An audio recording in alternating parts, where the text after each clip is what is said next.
And for more on the story, we're joined by Kamran Bokhari, Director of Analytical Development at the New Lines Institute for Strategy and Policy in Washington. Kamran, thank you for joining us. I want to get your initial reaction to the fire at the Evin prison. Neil, I find it very interesting that in an atmosphere of nationwide protests that have been ongoing for a month, we have a fire breakout in the compound of the most notorious prison of the regime where political prisoners are kept. Even if we go by the official statement that these were, quote, thugs who set fire to a prison clothing warehouse, that says a lot. The security has broke down.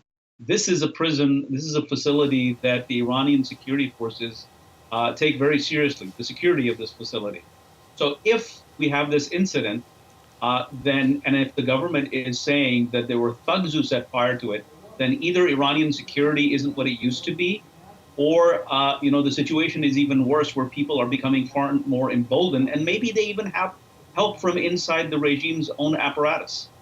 So officials are telling state media in Iran that the unrest occurred in a section of the prison holding, quote, thugs. How reliable is this information that we're getting these days out of Iran? I wouldn't buy it. This is an attempt to cover up the situation. If you look at it, use empathetic analysis and you look at it from the point of view of the regime, they have a major uprising on their hands in the country ever since the brutal killing of Mahsa Amini, the young girl who was taken away by morality police forces and then, tortured and killed. So at a time like that, does the regime need another problem? No, it wants the first one to go away. But here we are, we have a fire breakout and we hear gunshots. Some reports suggest even explosions. So what's happening here? Maybe it is a coincidence, but, I have a hard time believing in coincidences like this, especially at a time like this.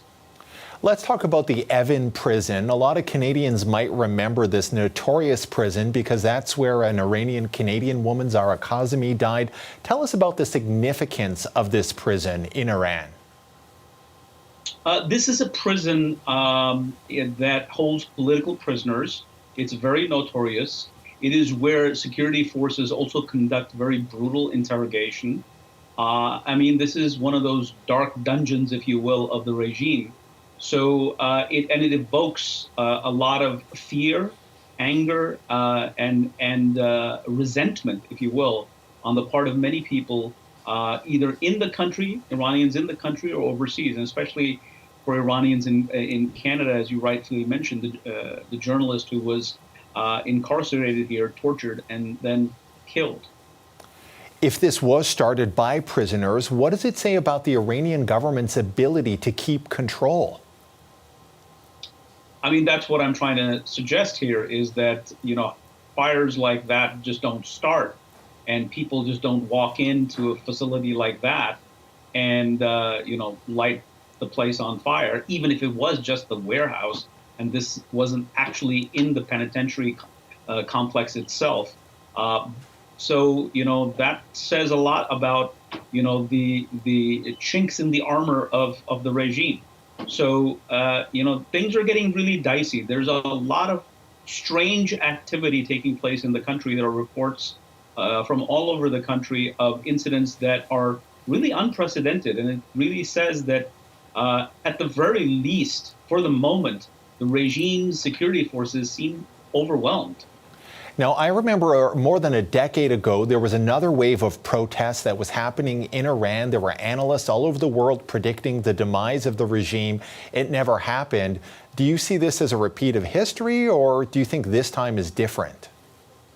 So at the time, I was one of those who said that the regime will, come out of it intact, because the circumstances and the conditions in which that protest took place were very different from today.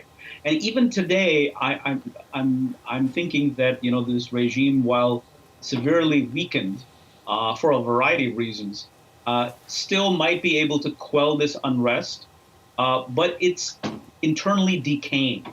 The supreme leader Ayatollah Khamenei, is At an advanced age, he's ill. He could pass very soon. And this regime has a lot going against it. So this is added weight on a regime that's very, frail and dying, if you will.